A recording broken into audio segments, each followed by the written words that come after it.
So good morning, everyone, and welcome to the First Nations Health Director Association First Wellness Webinar, Wednesday of 2021. Keith Marshall here. I am the president of the First Nations Health Director Association, and I also serve as one of the 3 regional board representatives for Vancouver Coastal Region. And I'm also the director of community health program for the Halikas Health Center Society here in Bella Bella. First of all, I would like to acknowledge many of the traditional territories. Oh, sorry, just one second here. I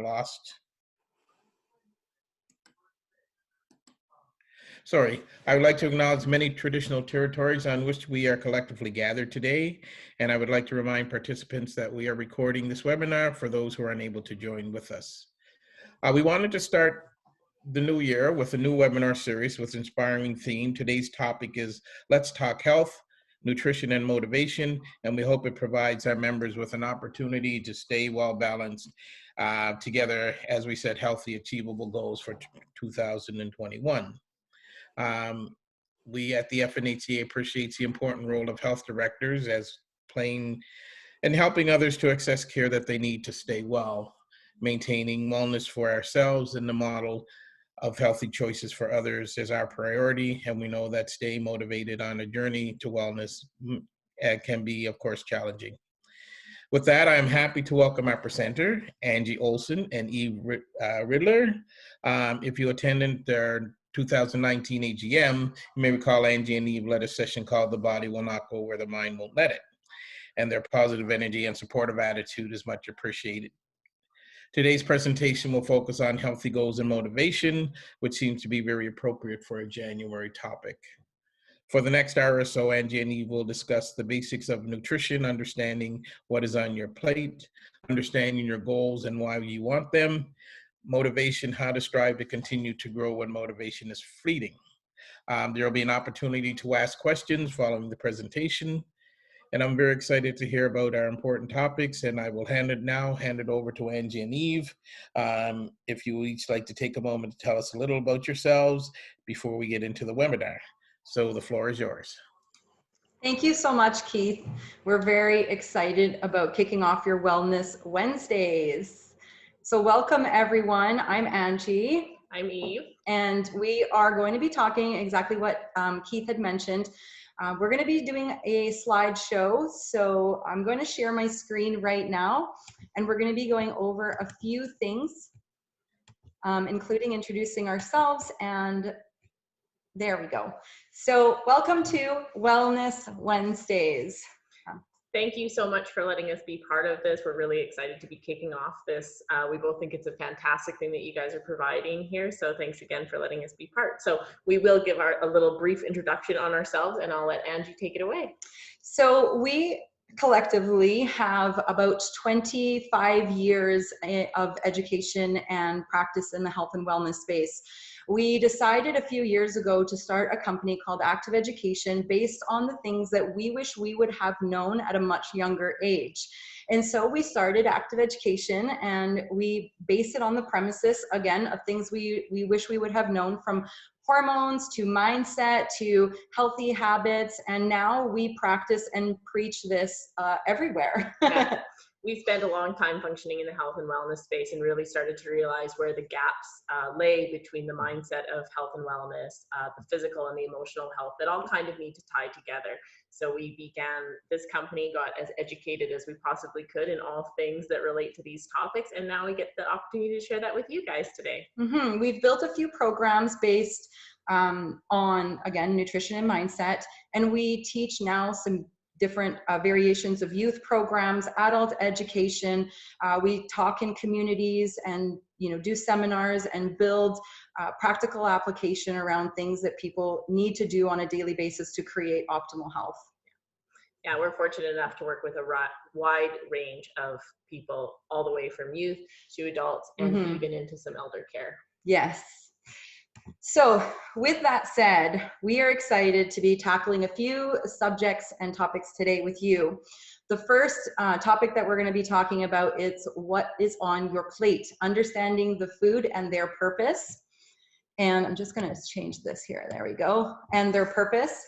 We're also going to be tackling understanding your goals and how and why you want them.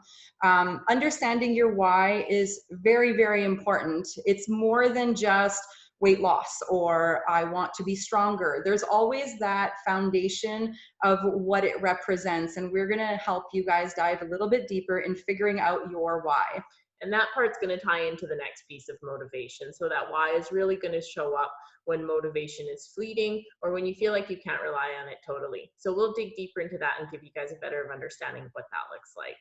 So a couple of things. First off, I'm sure you guys are all on mute. Just put that in there as a friendly reminder. And the second is if you do have questions, you can always put them in the chat box, or we will have a Q&A later. Usually when people put the questions in the chat box, we end up answering them throughout the seminar, but please don't hesitate. Put your questions in the chat box or write them down, and we are going to save some time for some Q&A at the end. So let's get started. What is on your plate? I mean, we all eat food. We love food. It's something you're going to have to do for the rest of your life, and that's eat. So let's talk a little bit about what is on your plate and what it does for you.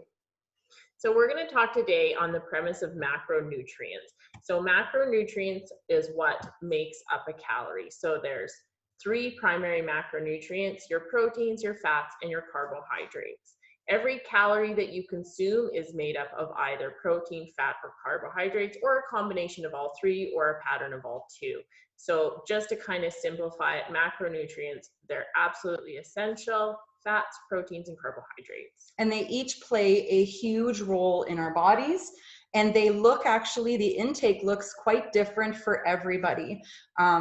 We teach very much under the premises of one fits one, which basically means that my calorie intake is going to look quite different than Eve's calorie intake, because those macronutrients, the intake of those macronutrients looks different due to your height, your weight, your energy output, hormonal panel, your specific goals, and more.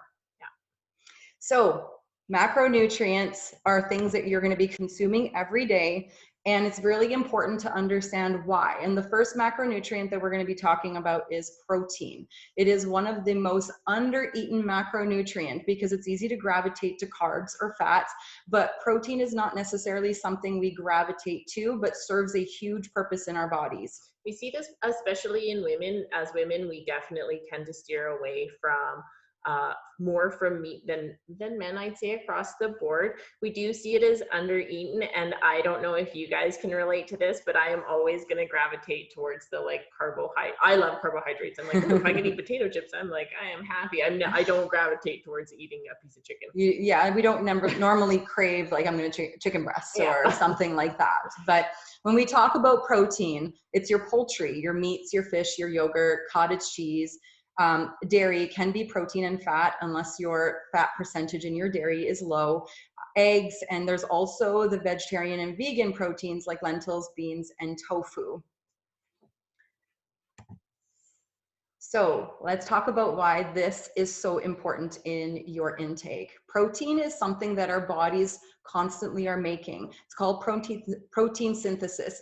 As we age, that slows down. So there's a certain percentage of protein that your body naturally makes, and as we age, that diminishes, which means that our requirement for protein is much higher. It helps with your nails and your hair growth. It helps create nutrients for your organs, helps grow your muscles, helps build and repair tissue. It helps your bone, cartilage, skin, and blood. So as you guys can tell, protein does a lot for our body, but doesn't produce enough for us to do all of that on its own. We need to consume it to help it along. One of the other kind of side effects of having enough protein in your body is it does help with body composition. This is something that we speak with a lot of individuals that we work with. Often people have body composition goals. Making sure that you're getting enough protein is really going to help with that muscle and tissue repair, therefore helping with body composition. Absolutely. Protein is something that you should be eating all day.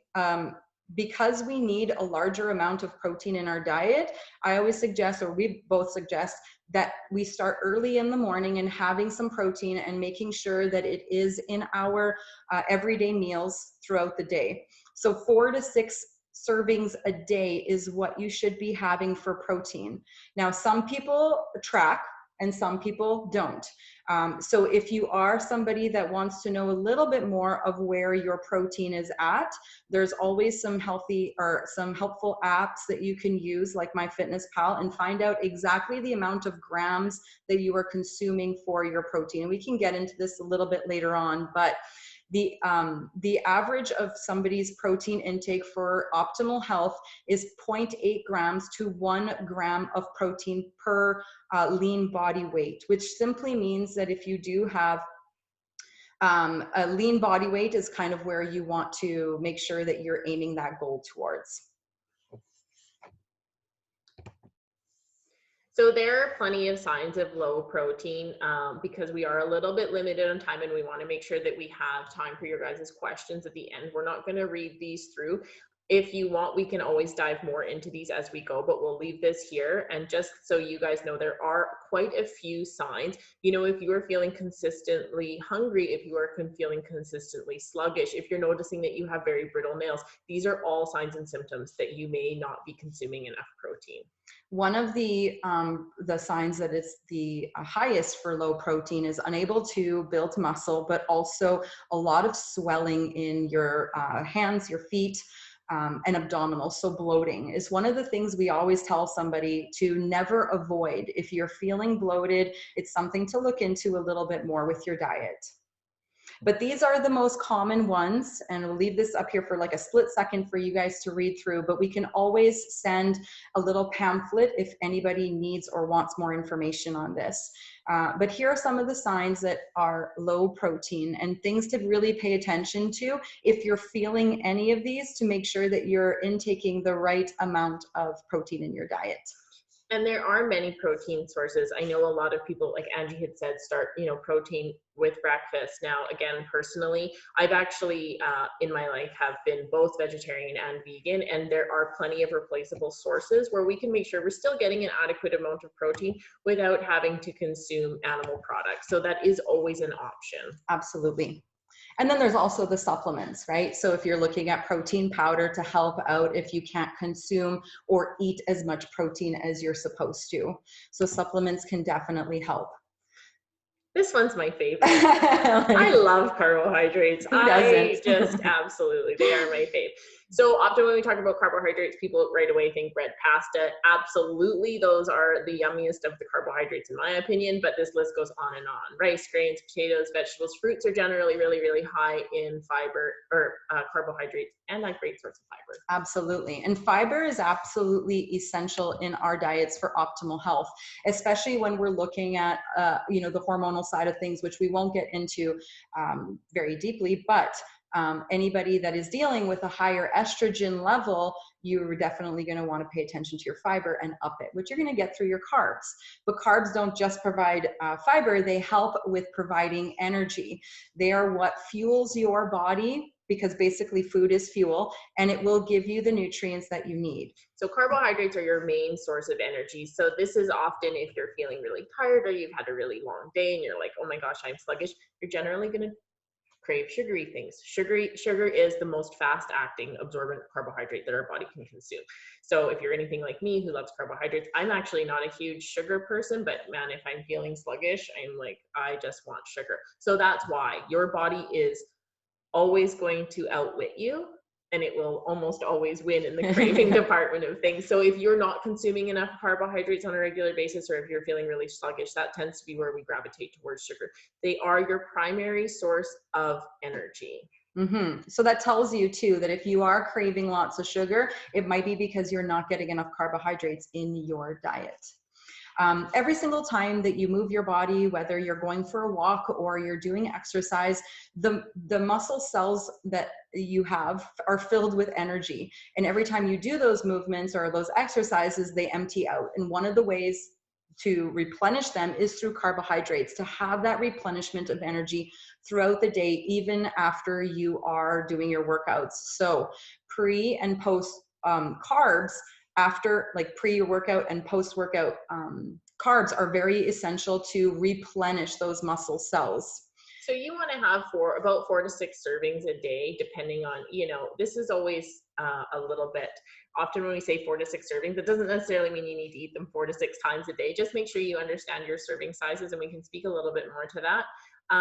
Or if you are weighing, like Angie was talking about, if you're tracking the amount of food that you're inputting into your body, 1.5 per lean body weight. And now when we say lean body weight, we're looking, if you have an excess of about 20 pounds to lose, we want to go kind of in that range. Mm-hmm. And this is going to be a one fits one as well. So somebody that is working out, 7 or 6 days a week, hopefully not 7 days a week, 6 days a week, an hour and a half a day, you're going to maybe be increasing your carbs.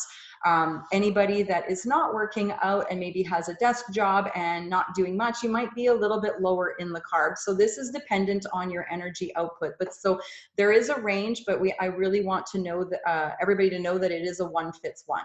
So I will touch on that briefly because I'm not sure we mentioned it before. Whenever Angie and I are talking nutrition, we base all of our nutritional information. We do a broad range, but everything that we do when it comes to working closely with anyone, we do it one fits one. So just for example, with carbohydrates, I have an autoimmune disease, which means I actually need more carbohydrates in order to fuel my body to make sure that it's getting the support that it needs. So again, it is very one fits one. This is broad range. And if you are somebody that is having issues sleeping, you might want to save your carbs for later on at night. Now, I know that, and we're going to touch base a little bit more on this later, but I know that sounds contradictory to what we've always been told, but carbohydrates have a really, it's like almost like a healing power that they have with your cortisol levels. And so they help diminish your cortisol levels so that you can sleep better at night. I don't know where carbs got such a bad rap, but yeah, they're amazing. Yeah, they're delicious. They do the good things for your body. Here are some of the signs of somebody that might be having a little bit too much low carbs in their diet. So like we touched base on, always being tired. Carbs are our fastest absorbing macronutrient for energy. So not getting enough is going to leave you tired, and not just tired physically, but also mentally as well. Yeah, when you're in that kind of fog, we've all been there. At least I have been there, where we're feeling just like flatlined. I don't feel like myself. That is often a sign of too little carbohydrates. So bloating, difficulty concentrating, these are some of the, scale keeps creeping up. So Angie and I get asked about this one quite often. And I'm going to broad overview it again. Undereating is just as dangerous as overeating and often has the same effect. So if you are chronically undereating and you're finding that scale is continuously going up, or you're not seeing the results that you want, this might be something that you want to look into. If you feel like you are being really restrictive in your diet, you're not getting results, it could be that you are not eating for your body and you are intaking too little calories. And we're going to be touching base way more on that in a bit, just so you guys can have a little bit more of knowledge on what undereating really is. Any irregular digestion, because carbs, especially in the fruit and the vegetable department and all of those grains, they are higher in fiber. Fiber is going to help with digestion all around. So you're looking closer to 20 to 30 grams a day of fiber for optimal health, and just making sure that you're allowing yourself to digest things. And the last macronutrient that we're going to be talking about is fats. I think fats also get a bad rap. We use a lot of things like fat-free and so on, but fats play a huge role in our diets. And as long as we know how much fats we're supposed to be taking in, and the healthy fats, then we're actually doing a lot more good for our bodies than we might even realize. So avocados, nuts, fish, oils, butter, dairy, when it's not like fat-free, can really support those healthy fats that we need in our diet. So fats are absolutely essential to your hormone health. They provide you with energy, help support growth, help with your organs. They are so essential, especially to that hormone panel. It is absolutely incredible what we will witness when people are undertaking too little fats and having healthy fats, and it's even your brain function. It's so pertinent to your overall health. I have to reiterate this one again, and just because they do have such a bad rap and we hear it over and over. I want a fat-free, and fats are great. eat the healthy fats. Yeah, and they really help with inflammation as well. So if you are dealing with any sort of injury or autoimmune disease or anything that might be causing your body to create inflammation, then, and even menopause, like healthy fats are going to be really great to decrease that inflammation. So when is the best time to have fats? Mornings are a great time to have fats, but obviously you can have them throughout the day. They are a little bit slower digesting, so you get to get the benefits of fats throughout the day. And again, how many fats should you have? 3 to 5 servings a day, or 0.5 grams per lean body weight. If you are dealing with any sort of hormonal issues, then this is something that you might want to increase a little bit, because, or if you're dealing with a lot of inflammation, then this is something that you might want to increase a little bit as well. Yeah, and the nice thing about having in the morning is fats digest so slowly, so they do keep you fuller. And if you are anything like me, you could eat all day, every day. Yeah, I'm like that too.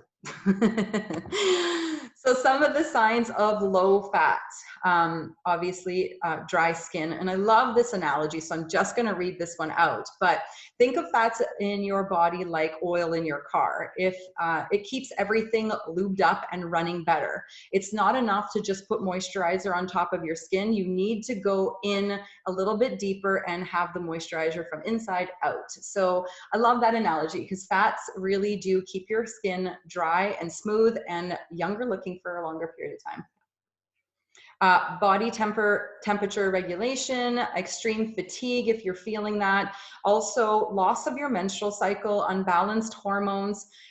Fats really play a huge role in our hormones. So anything like, and quickly touch base on this, but anything like mood swings, bloating, low sex drive, if you are feeling any sort of unbalance with your cycle, these are symptoms that we should not avoid paying attention to. And while we're talking hormones, for any men that are on this, you have hormones too that need to be supported. For some reason, we've come into this weird age where a lot of the times when Angie is speaking with groups, it's like the men sort of tune out when we start to talk about hormones, and they really are, they dictate how your life runs, they dictate how your body runs. So pay attention if you are feeling extra fatigued or anything like that. It could be a hormone imbalance, and that's across the board for men and women. And when we're talking about loss of menstrual cycle, even if you're heading into menopause, we do see women heading early into menopause if they are chronically under eating, or especially under eating fats. So just be aware of it. Absolutely. They play such a huge role. And so now we get to tackle a couple of different myths that we touched based on a little bit throughout the description of the macronutrients, but now we're going to dive in just a little bit deeper. Now, this first one is my personal favorite. I grew up in a space where it was passed down to me. It was like, eat less, do more, eat less, do more. And I think a lot of people can relate to that on some sort of level, but that's not how our bodies work, and that's not how science really functions in our bodies. We need to eat at a level that supports our hormones, that supports our energy, that supports the nutrients for our organs, and more for the energy output that we are giving out throughout the day. So we all have this beautiful place called maintenance. And I'm not going to confuse you guys too much, but maintenance is a place where your body runs at an optimal level. Everything is functioning really well there, when it comes to your cycle, to your mood, to your energy, to your digestion. There's no weight gain, there's no weight loss. Now, anything underneath that is a deficit. Anything over that is a surplus. When we live in a deficit, our metabolism follows our calorie intake, which means if your maintenance level, let's say, is at 2,000 calories, but you're only eating 1,200, then your metabolism will slowly start decreasing to reach that 1,200 calories, and now that will become your maintenance. And so because your body needs that maintenance intake in calories, but you're not giving it, some of the things shut down. And one of the first things that we see in a lot of people shut down is their hunger. Yeah. Their leptin, their ghrelin, these are your hunger hormones. These are the first ones to shut down. And people think that because they don't have a hunger response, that's okay, I'm never hungry. But that is actually one of the first signs of under eating. And then there's a lot of other things that go into that as well. but your body does not want to live in that deficit. And that's where often we don't see, you know, if weight loss is your goal and you are chronically under eating, because your metabolism has dropped down, you're no longer seeing those results. You may have seen them for a short period of time, but then as your body's smart, it's like, hey, you're only feeding me 800 calories. Well, I'm dropping down to make sure I can maintain that. Your body will always outsmart you when you're trying to starve it. Promise. Mm-hmm. This next one actually might be my favorite. Don't eat before bed. So somewhere along the way, we got this thing that was like, hey, this banana is 2,000 or 200 calories, and then at 5 p.m. and something happens at 7 p.m. and now it's like 3,000 calories and I can't eat it. It's still 200 calories. It was 200 calories at 5 p.m. It's still 200 calories at 8 p.m. So if you're feeling hungry before you're going to bed, probably the best thing that you can do is have some food, especially some carbohydrates, because that's going to help put you into that rest state, that rest and recovery. So eating before bed, it is an absolute myth. If you need to consume that maintenance, that 2,000 calories, we'll call it, and you've only eaten, 1,200 and you're starving before bed, that banana is still 200 calories. I promise you, it has not gone up. Mm-hmm. And if you are somebody that is working out early in the morning on an empty stomach, then you definitely want those calories to replenish those muscle cells that we talked about in like the carbs replenish the muscle cells. So you have energy for your workout. So if you are somebody that is doing any sort of movement in the morning and you're feeling quite tired, you might not be consuming enough the night before. Carbs and fat make you fat. So this one, obviously, we hear a lot of as nutrition coaches. We hear it. I'm steering clear of carbs and fat because I don't want to gain weight. Carbs and fat don't make us fat. It's the inability to burn them off that causes us to gain weight. And also living in that deficit, because like I had mentioned, you have your maintenance. If you're eating under maintenance, well, now all of a sudden your metabolism has followed, and now that's your new maintenance. So 1,200 calories, if you're eating anything above that, that's where you will tend to gain a little bit of weight.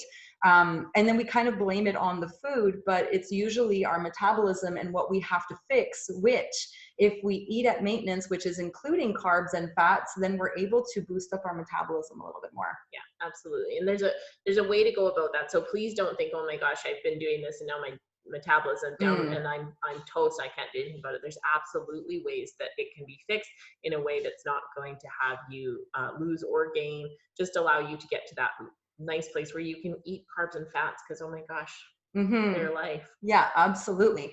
Just think of it this way. If you are doing anything due to having a story around this is going to do this and I'm going to gain weight if I eat this, try and ask yourself, is this a lifestyle I can continue for the rest of my life? And if it's not, then we have to learn how to integrate them and feel really good about it.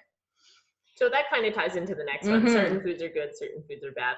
There's no such thing as good food or bad food. It's all just food. We don't need to give it that kind of power. There's definitely going to be foods that are going to serve you and serve your goals and serve your health more than other foods.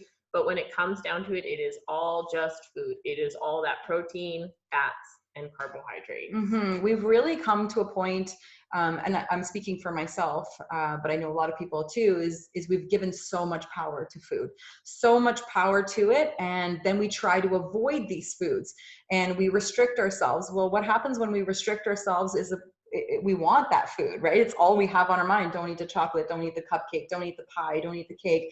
Well, now I got, chocolate, pie, and cake on my mind all day. But if we learn that, okay, I can have this, I just can't have it every day, all day, and learn that moderation and learn our relationship with food and take away the good and bad and ask ourselves if it serves or doesn't, we end up really working on our relationship with food at the end of the day. And I don't know about you guys, but if I sort of stay away from like the bad food, we'll call it, because I've done this in my life, then when I actually do give myself to have permission to I'm way overboard. Like I wake up on my kitchen floor and I've eaten a box of Oreos and I don't know what day it is. Oh gosh.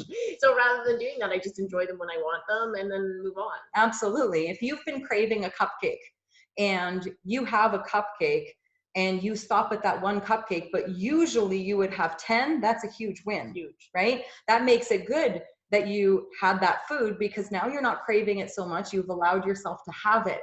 And when we talk about foods that serve and don't serve, maybe that cupcake is not going to fuel my body the best way before a workout, but that cupcake on a Friday night that I've been craving maybe all week and I have it, that's going to serve, right? So that's what we mean by serving and non-serving.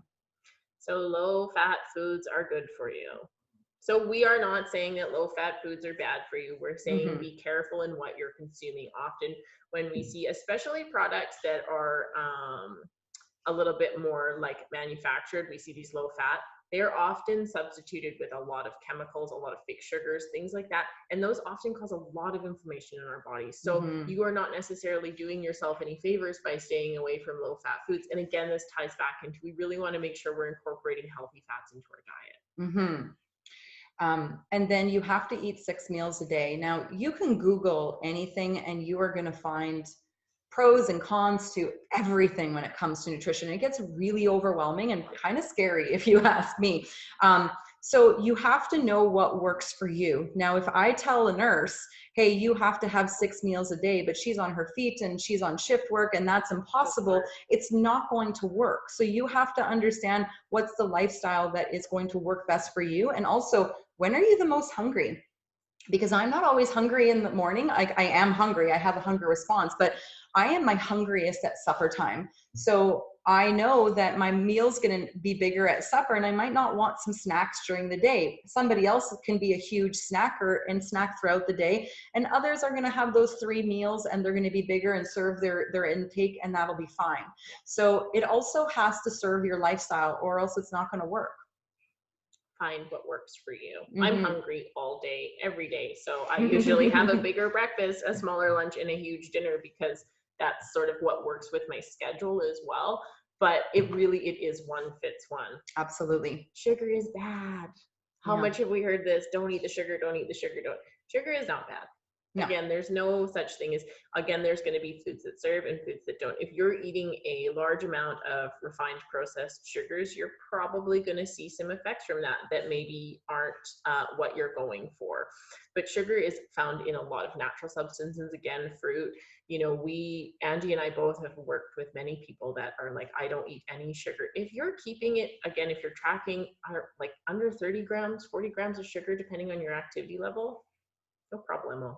Absolutely. Sugar, I mean, obviously, if you're consuming a lot, it's going to cause some sort of inflammation, but not all sugar is bad. You have sugar that's going to be from fruits and vegetables. Yeah. So. And if you have children, you're probably going to have more sugar in your household. Angie and I taught a class with some kids last night, and we made really yummy muffins, and they were quite healthy, but they still have sugar in them. A little sprinkle on top. Yeah. And sometimes it's really understanding that moderation that you're looking for. And also, again, are those meals that you're having that have the higher sugar contents, are they serving you or not? So now that you know what's on your plate, it's great, but how do we take that and apply them to our goals? Well, first off, we need to know what our goals are. And it's one thing to want, and I'm just going to use weight loss just for the sake of this seminar or just for this conversation, but it could be anything from longevity to strength to absolutely anything.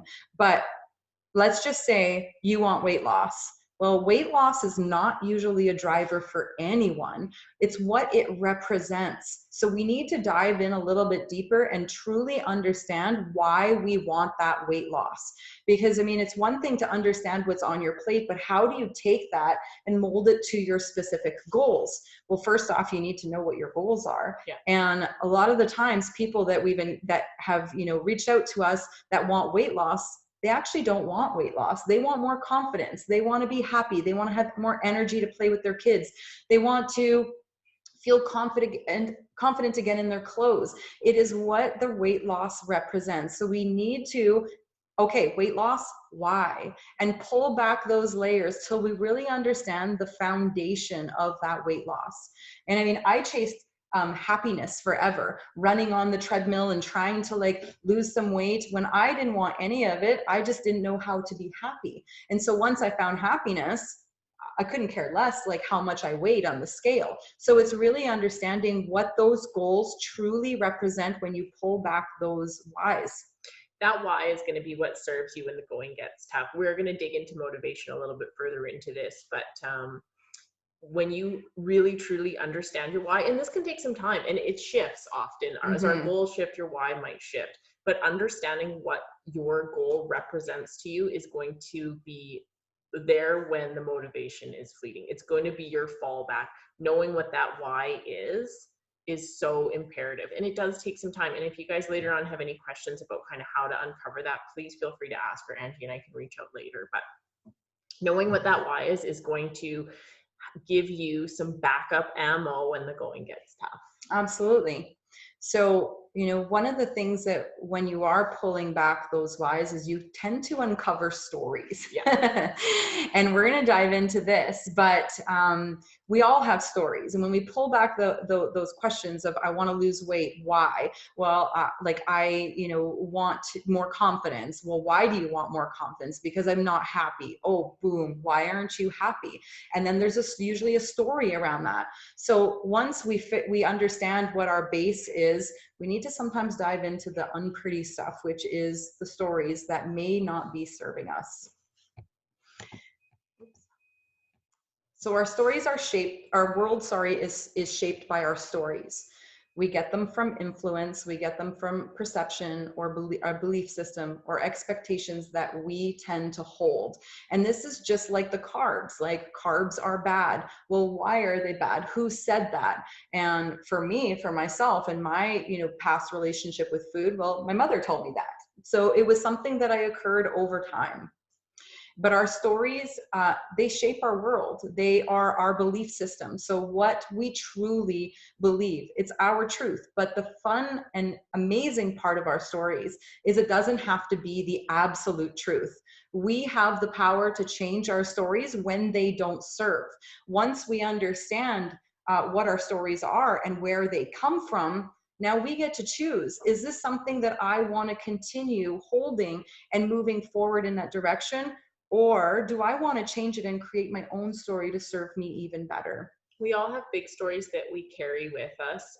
Each and every one of us do. And then we also have these little tiny stories that we tell ourselves every day. Like, oh, I ate really good all week, so now I'm going to eat 2 pizzas. That's my story. Or I've been eating really in a way that doesn't serve me for many years, so I'm just going to keep doing it. These are all little stories that we have. And so we're not asking you to change them, but do pay attention to them, because that little voice, man, she's loud. No one else can hear her, but she's loud. And Eve's right on the big stories and the small stories.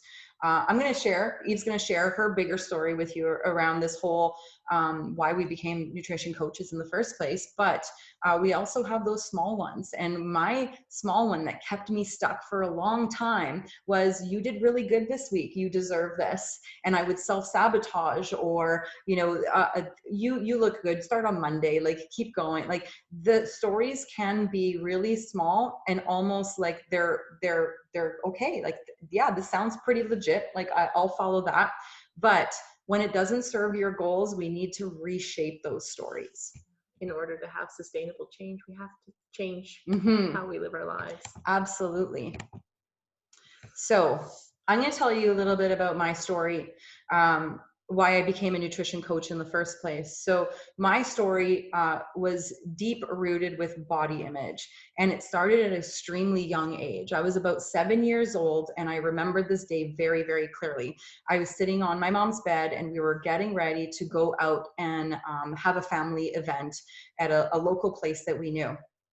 And I'm sitting on my mom's bed, and she's coming in and out of her closet with different types of outfits. And every single time she would come out, she would say, oh my God, this makes me look fat. Like, how big are my thighs in this? And every single outfit, there was more of her body that she was destroying.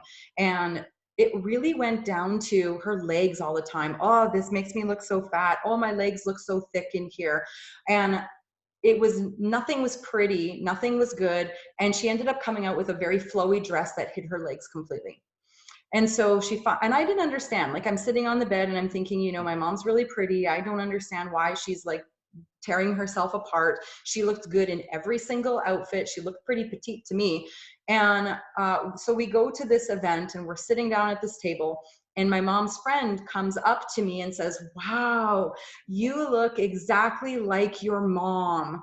And instantly, like, I literally still get shivers when I think about this moment, because instantly I was like, all of those words that my mom said, like, you're fat, you're ugly, you're worthless, like all of these things that my mom was calling herself, instantly it was like a USB port that was plugged into me.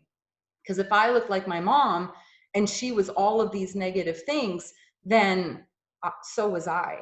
And so I grew up with a huge body image issue with the way that I looked.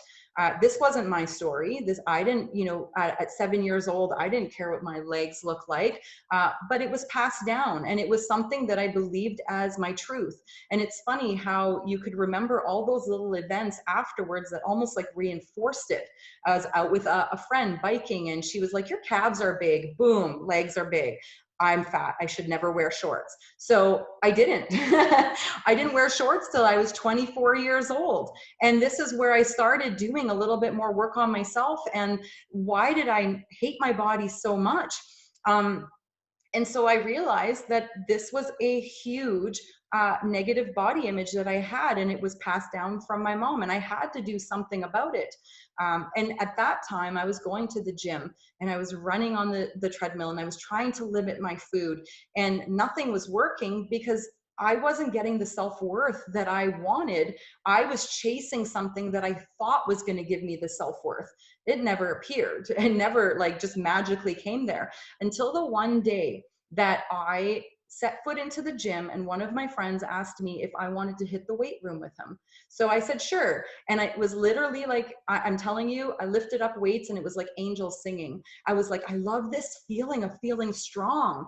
And so that's where I started my health journey. Was I started becoming, getting everything I needed to know. And I started powerlifting, and I became that strong person. And all of a sudden I changed my story from I have fat legs to I have strong legs.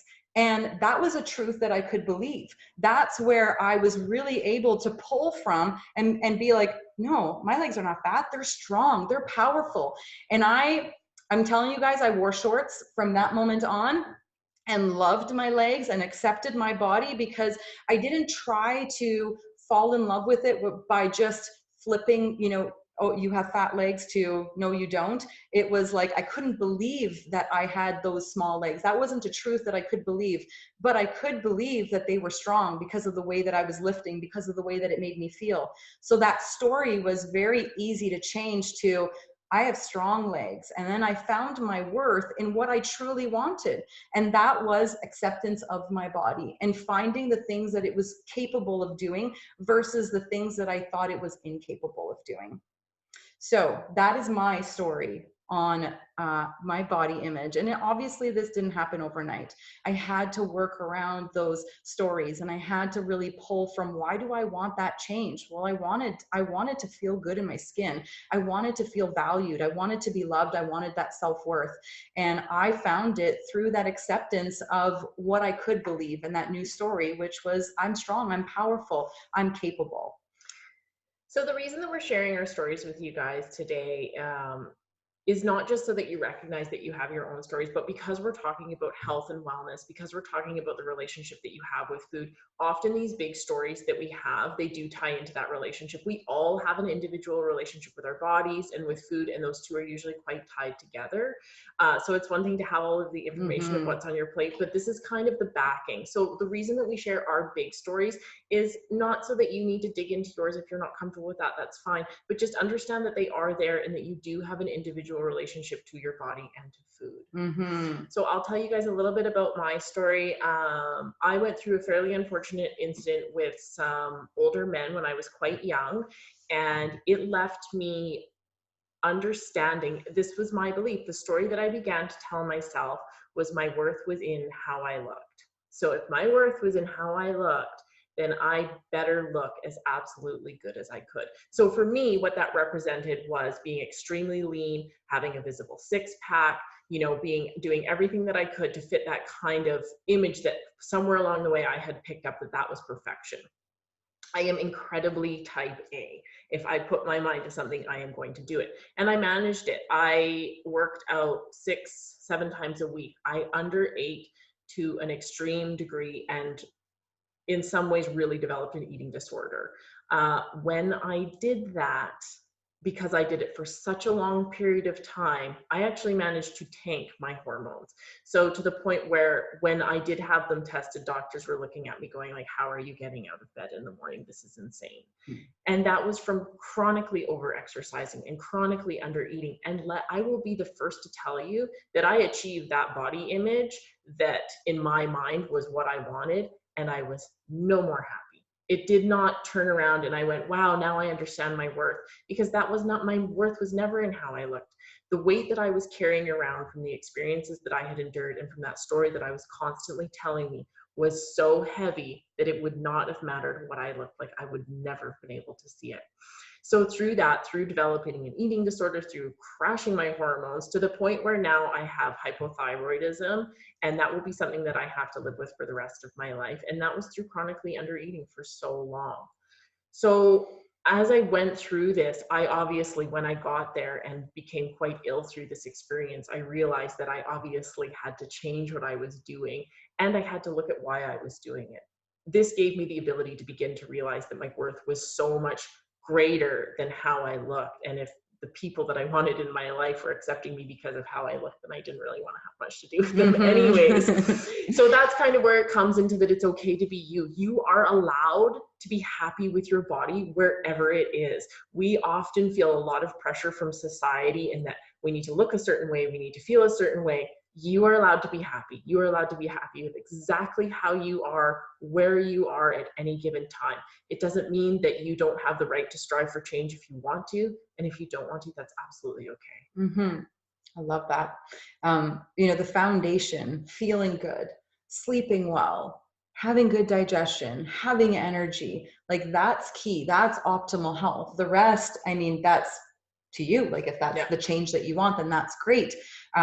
It's always striving for more, and it's pulling back those layers to really understanding what is keeping us stuck. Or because when people want something, it's not hard to do it.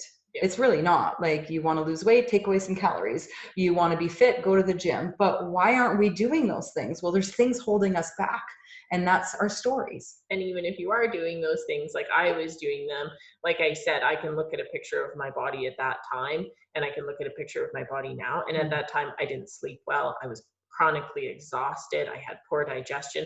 And now I sleep great. I have great digestion. I understand my relationship with food. I wake up and I'm not fretting over every calorie that I consume. These are the real foundations of health. Absolutely. Living day in, day out comfortably in your skin. That's what feels good. And the physical appearance that you want naturally happens when you're doing the things that feel good, like eating for you, moving your body, getting that proper sleep, drinking enough water. Those things, the physical, or again, it could be strength, it could be anything. If you do what you need to do today for optimal health, the rest is going to follow, including your mindset.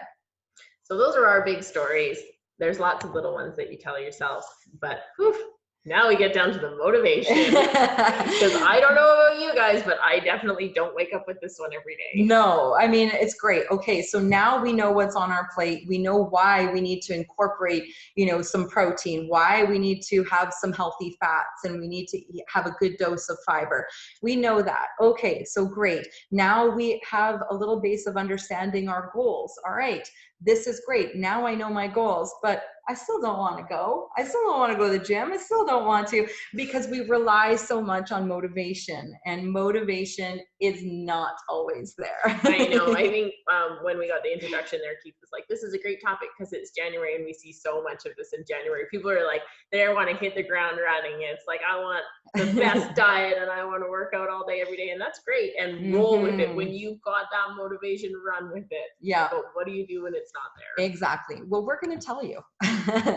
So first off, motivation is a feeling. Let's tap into exactly what it is. It's a feeling. You are not always mad. You're not always sad. You're not always happy, just like you're not always going to be motivated. Yeah. So this is important to know. Motivation is a feeling. It's not always present. When it's there, great. We can tap into it and use it to our advantage. Just like when we're happy. Hey, I'm having a great day. You tap into it more. You do more of the things that you enjoy, but you're not always going to be motivated. It's an emotion. Therefore, it is fleeting. So like Angie said, use it when you got it. So what do you do when you don't? First of all, schedule your goals. What's important to you? What's going to help you get there? Schedule those things into your time. We hear a lot of, I don't have time. One of the things that I was actually just speaking with a woman about is she felt like she didn't have time to do a half an hour workout. She wanted to, let me clarify, she really wanted to, but she didn't feel like she had time.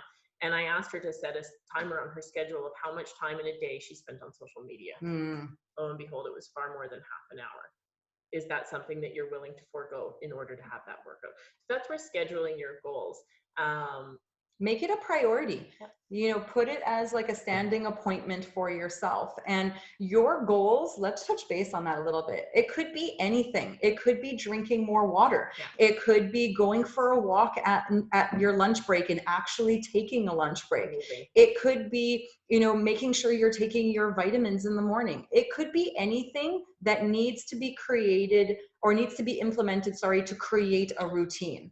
So that could be anything. My goals today is make sure that I get my steps in. That's my big goal today. The rest has been created as a routine. So it could be absolutely anything that aligns with the goals that you want. What do you need to do today to achieve the goals of tomorrow? And the fun thing with setting small ones, like Angie had set her steps for today, is her goals, because the rest has become routine. So the things that she has set along the way as goals are now routine for her. So it gives her the ability to add on to that. Absolutely. When you create a routine, you have something to fall back on. I call it the 20%, 20%, 60%. And I'm going to explain to you guys what this is. So as I mentioned earlier, I grew up powerlifting, and my first powerlifting coach told me, he said, 20% of the time your lifts are going to be epic. Like, you're going to go and you're going to feel strong and you're going to be under the bar and you are just going to power through that. 20% of the time, you're not even going to want to get out of bed and go. Like, you're just going to be like, I don't want to do this. And then 60% of the time, it's the routine that you've created. You naturally just get out of bed, go to the gym and lift your weights. So this applies to absolutely everything in our lives. There's 20% of the time where motivation is there, where we're like, yay, go me. And the other 20% of the time, it's not there and we don't want to go, but we have to rely on the schedule that we have built. And we have to rely on, if I want my goals, because this is what they represent, then I need to do that. And 60% of the time, everything is a routine. So what do you want to create as a routine and implement that so it can become 60% of your time? And when we're talking about this, by no means are we saying that 60% of the time you need to have that routine down pat. It's small steps. The biggest thing that I think we can say, like, often when we enter into more of a health and wellness space, it's like, oh my gosh, I need to change my diet. I need to drink more water. I need to sleep more. I need to exercise. And like, no way. I don't want to do all of those things all at once. It's one step at a time. It's maybe today or for the next 2 weeks, it's challenging yourself to drink enough water. Well, now all of a sudden that's a habit. It's part of your routine. Absolutely. So maybe the next portion is making sure that you're getting enough movement. So for the next 2 weeks, you're going to set a goal to get enough movement. Now drinking water and having movement are part of your daily routine. So this is how we build that routine that fits with your lifestyle. Absolutely. We're going to give you guys some ideas after on where you can start and what might be important for you. But once you've understood, your like routine and what it is that you want to create or what you need to do, when you don't feel motivated, it's really important to understand the difference between forced versus effort. When I'm not motivated, sometimes it requires effort to get up and do the things that I need to do, to meal prep, to make sure that I drink enough water, to get my steps in, or to go to the gym. Sometimes it's effort. And we all know that feeling of, I don't feel like doing this, but then once we're there, we're like, okay, yeah, it just required me to get there. Forced is more of, hey, I got there and I'm 10 minutes in and I still don't want to be here. Well, maybe you need to do something else. And this happens quite a bit. Like, I've been working out since I'm 18 years old. And sometimes the effort is in demand. I need to pull from effort, but once I'm there, I feel great. And other times I'm there and I'm 10 minutes in, I'm like, you know what? I'm going to do something else that's going to be something that I prefer doing today, like going for a walk or just doing a lighter workout, or maybe it's a rest day. Yeah. But if you don't get there, if you don't start, then you don't know if it's forced or effort. It all seems like forced until you put the action in, which is, again, going right back to scheduling your goals. And when I say, like, when we wrote down scheduling your goals, again, what are you scheduling and implementing? And this takes practice, the force versus effort. So Angie and I have both been in this space for many, many years now. And, we're at a point, I'm going to use working out as an example. Mm-hmm. I understand the difference now in my body. If I wake up and go, gosh, it's forced, I gotta go, compared to my body requires rest today. Mm-hmm. And we do all get to that point eventually. But it does take some, and especially when we're creating new habits, you're going to have to play around with this one. It's not going to be, oh, this is forced. No, this is effort. Play with it. See where it lands with you. Mm-hmm. The hardest part sometimes is just getting there, starting anything. But then when you start, I would say a good solid 80% of the time, it feels good. Yeah. And you're there and you're doing it, right? So if you put that schedule, create that foundation, it starts becoming a habit, then you can start just acknowledging if it's forced or effort, which is a great way to not rely on. So we wrote a list of things that really can help create optimal health and where to start, because it's one thing to say schedule your goals, and goals as in like quotation, but what do you need to do today to achieve those goals of tomorrow? And again, whether it's optimal health or longevity or strength or weight loss, it doesn't matter what it is. You need to do certain things today to achieve those goals of tomorrow. So listen to your body. What does it need? Often we don't pay that much attention to our bodies, and our bodies are incredibly smart. So if you are, consistently feeling run down, if you are noticing that your energy levels are really slow, maybe you do need to look at the amount of calories that you're intaking. Are they adequate for the amount of movement that you're doing? Listen to your body, pay attention to it. There's definitely a few things that we take almost as our normal, and we should dive in a little bit deeper, like bloating, bad digestion, low energy. We blame those sometimes of, oh, this is just my body now, or I'm just tired because work has been a lot, or whatever it is. They're not necessarily normal. They have become your norm if that's something you're feeling, but not necessarily normal. So take a look. You don't necessarily have to live in that space. Mm-hmm. The second thing is be active. Now, I don't mean go to the gym, pump out some iron for an hour and a half. I mean move your body. Just simply move your body. Your body is made to be moved. This is how we keep our bodies strong, healthy, and we tie our shoes when we're 90, right? So we need to learn to be a little bit more active. And this could be something for you that literally is take that lunch break. Even if you're working from home, walk around. Like, make sure that you are simply starting somewhere and build on that. Get curious with it. Find a modality of movement that you love. We now live in an age where absolutely everything is accessible online. If you think that you might enjoy a yoga class or a Zumba class or getting out for a walk, explore it. Everyone finds a place where they feel really comfortable. And when you do find that place, it makes it a lot easier for that push when motivating is fleeting. Yeah. It's like, well, I actually really like that activity, so I'm going to do it anyways.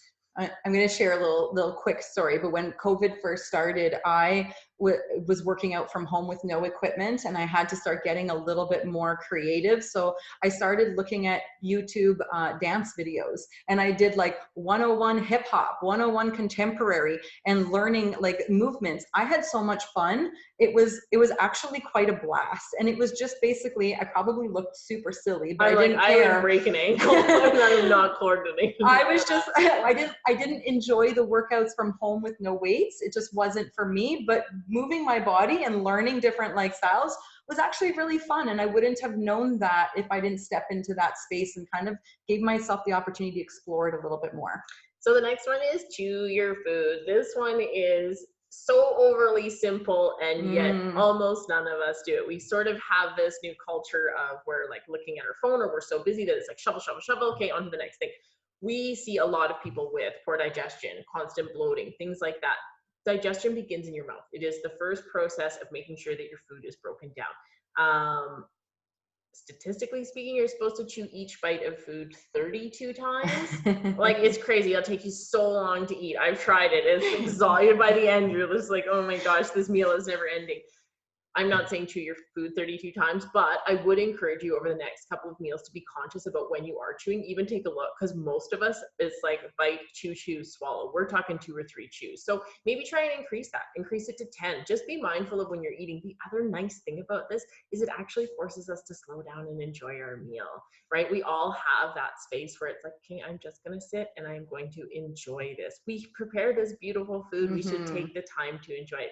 This is going to help your body metabolize the food. It's going to help your body break it down properly. It's going to help your digestion. It's going to help with bloat. It's going to make sure that everything keeps moving along the way it should. Absolutely. I love that one.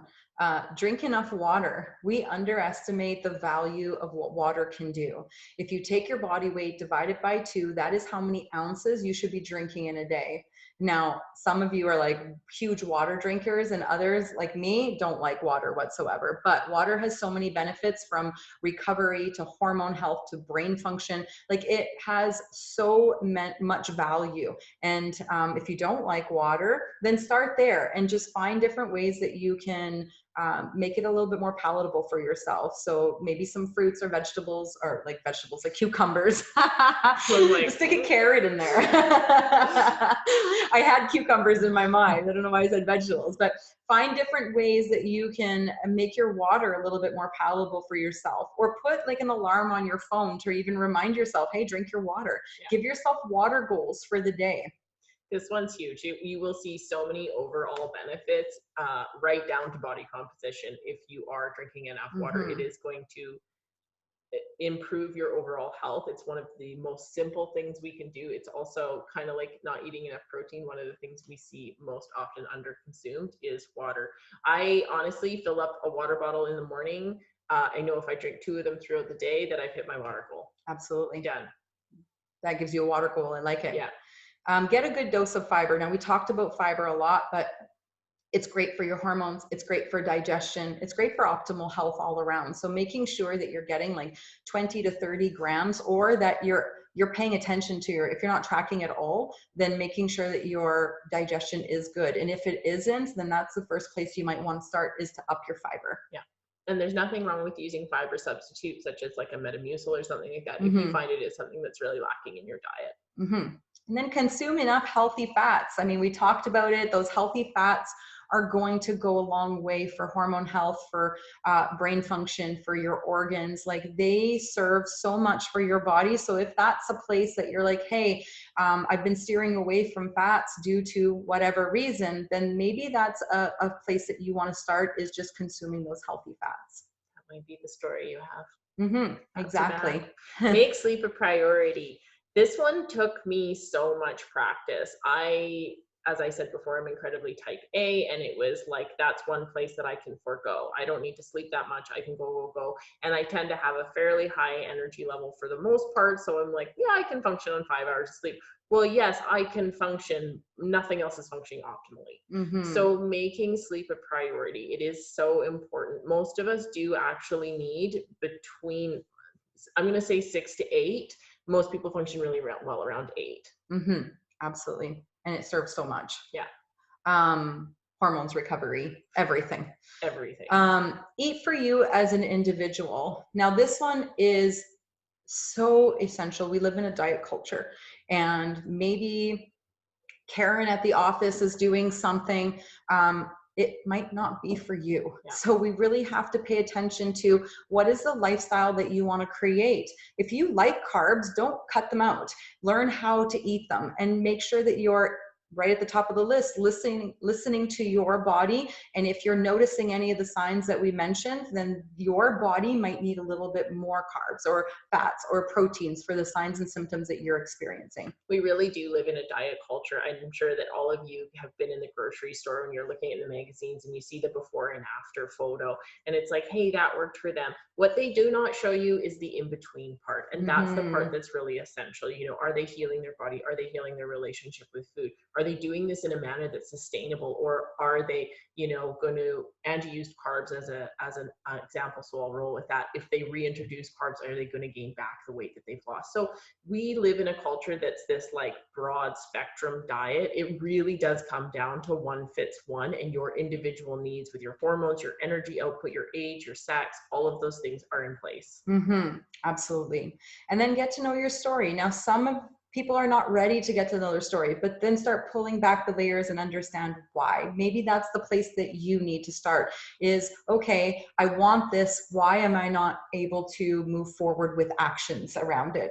And it could be simple as a story that you're telling yourself, and it might be even a small one, like we had mentioned a couple of examples. So get to know your story. And eat the rainbow. So this one is really fun. Often we are creatures of habit, so we tend to steer towards many of the same meals, many of the same things.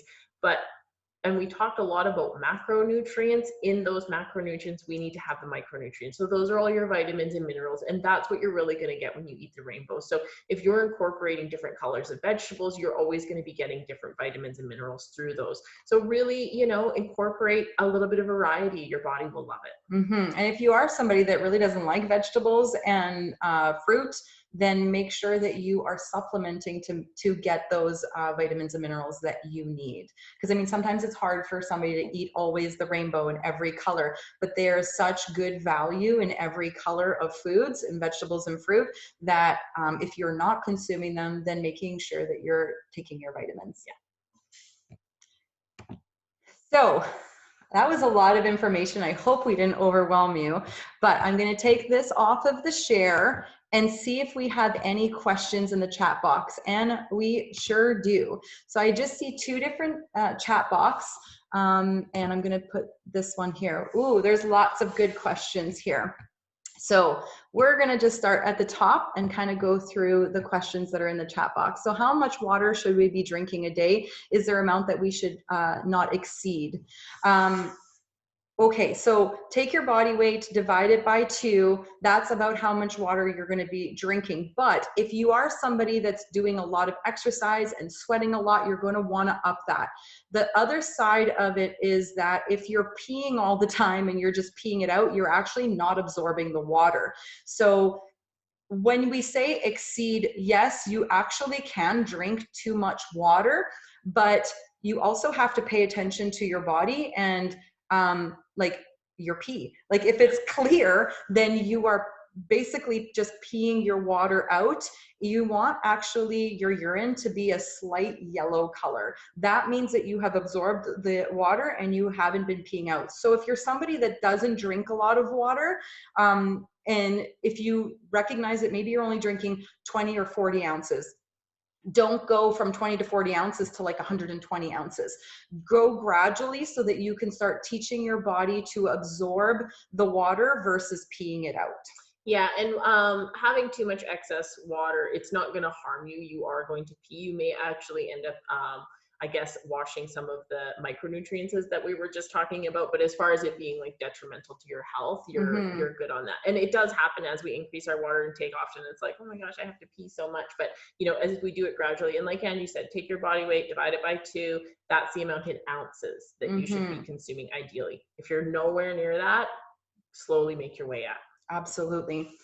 The next question that we have is around inflammation. So Josephine, you had mentioned you have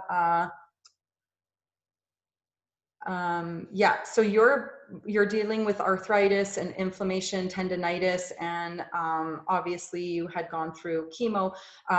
So there's a lot going on when we talk about inflammation as a whole. There are certain things that you want to help when you're dealing with so much inflammation, like arthritis and tendinitis. And first off, it is your healthy fats. You want to make sure that you're upping your healthy fats.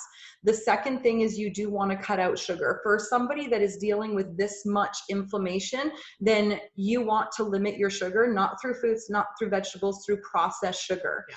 The other thing, and I'm just going to name them off, but alcohol, tobacco, processed foods, and dairy. These are things that you actually want to pull back from when you're dealing with inflammation. This is going to help decrease the inflammation and the actual pain that comes from arthritis and tendinitis in your diet. I mean, there's a lot that you can do through food. It's not always fun because that normally means don't eat cheese, but it's really going to help decrease the inflammation and help with some of the pain. Yeah, and when Angie's talking about the things that we need to cut out of our diets, if you are dealing with a lot of inflammation, and she just listed off that, please don't try and do all of it at once. It will be overwhelming. Start with whether it's refined sugar or alcohol or tobacco. And then when she said dairy, another food that will cause a lot of inflammation, especially if you're dealing with autoimmune, is gluten. So look at, and again, we're not saying go and remove dairy and gluten all at once. Maybe start with dairy and see if the inflammation goes down. And if you're still struggling with it, maybe then we look at taking gluten out. It has to be a bit of a process of elimination so that you can find out what works for you as an individual. Mm-hmm. And some of the supplements that can really help when you're dealing with inflammation and pain through inflammation is turmeric and omega. Yeah. Those are the two that really you would want to focus on. Absolutely. Mm-hmm. Can we have the PowerPoint? Absolutely. Yes, we will send that. Definitely going to send you guys that, and we can send some information if you want. Yeah. Miss the ratio amount. Can you provide in chat? Can you just elaborate, Carol, on which ratio?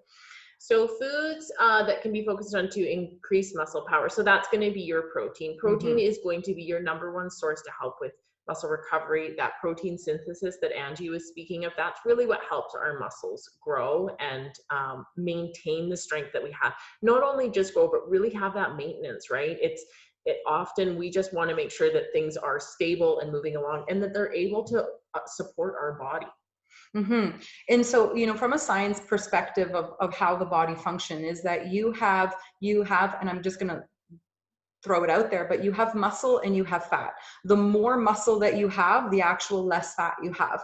The more fat you have, the less muscle that you have. So increasing the muscle and the muscle power will actually decrease the fat. Absolutely. Mm-hmm.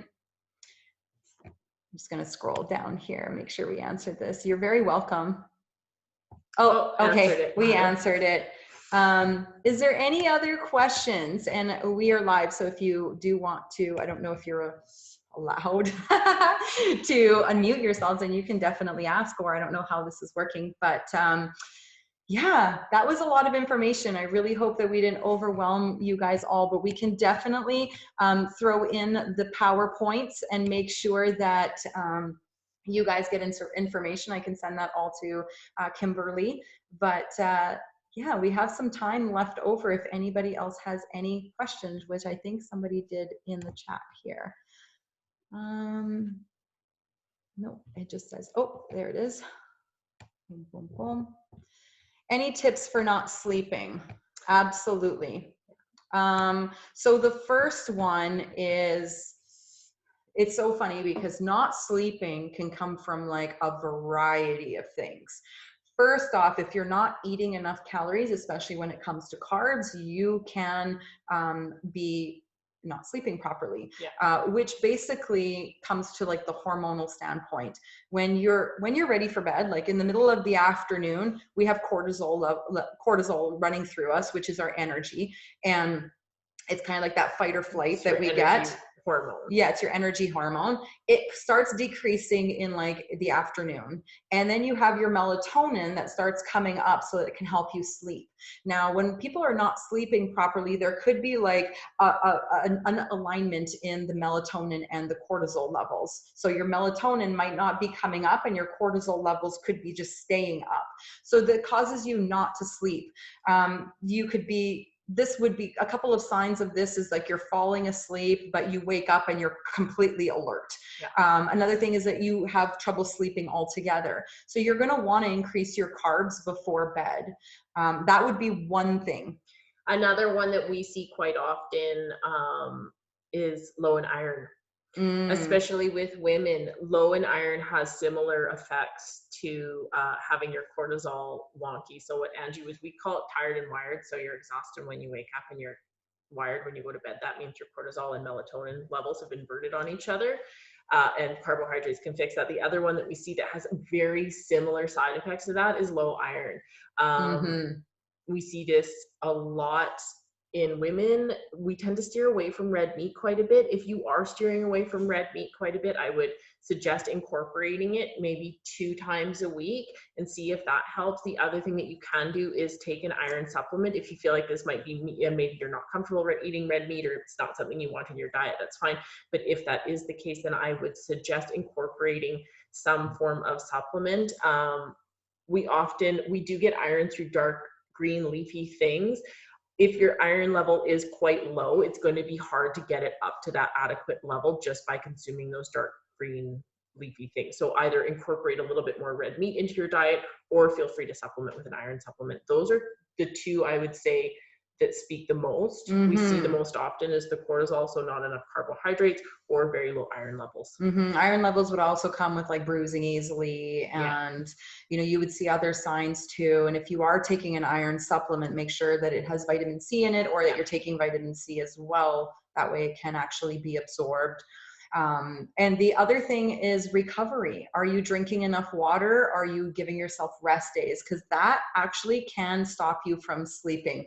Not enough water means you're not recovering your body properly, which means that your body might be kind of off in the recovery state, which is sleep. So a few things: food, all hormones, like there's just so many different ways that you could not be sleeping. That I would take a look at, though. Just have a little self-assessment on those ones. That would be where I would start. Absolutely. Such fantastic questions. Love it.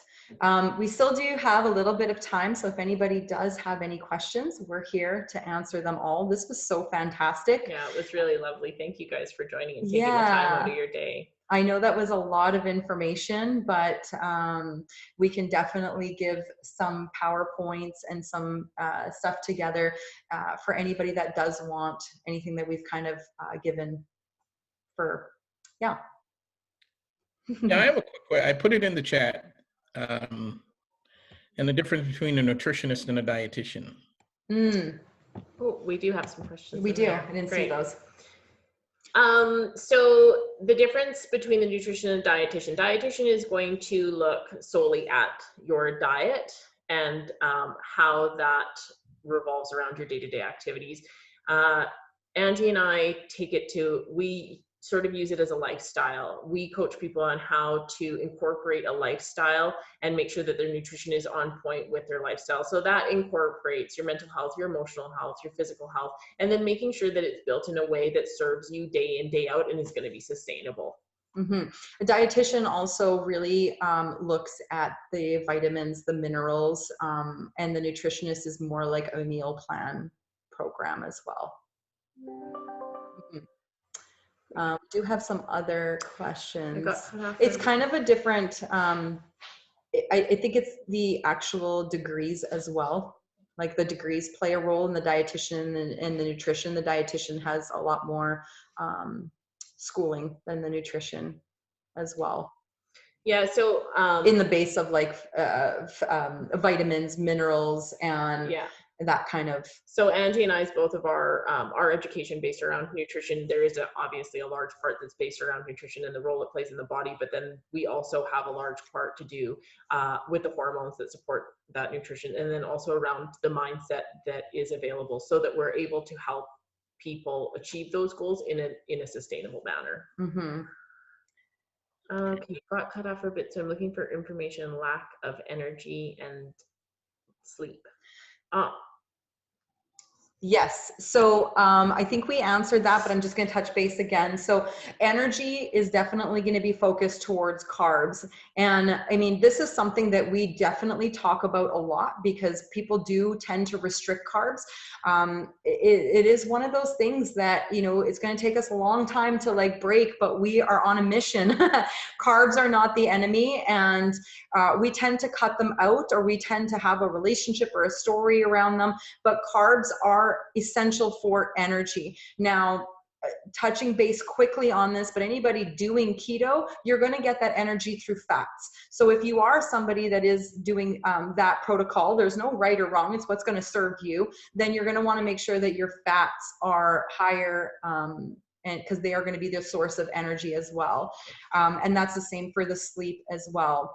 You know, when you're talking about low foods, your body is not getting the nutrients and value that it needs to recover, to do anything. So like we had mentioned earlier, that maintenance place is where your body is running at an optimal level. So the energy that you need for the activities that you give, anything out underneath that, your body is going to have to cut back somewhere.